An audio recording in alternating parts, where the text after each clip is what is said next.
festa do fim de semana. माननीय उपमुख्यमंत्र्यांचा मानस आहे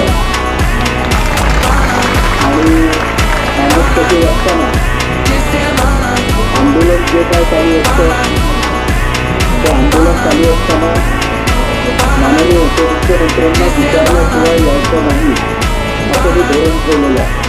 त्याला कारण असं आहे की काही ना काही कुठले ना कुठले आंदोलन कुठले ना कुठले विषय चालू असतात.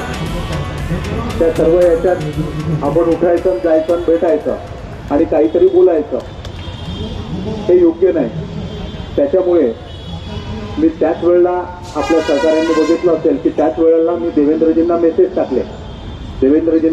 टाकले. मला आत्ता 3:30 वाजता त्यांचं उत्तर आलं की बुवा तू जाऊन भेट त्या सर्वांना.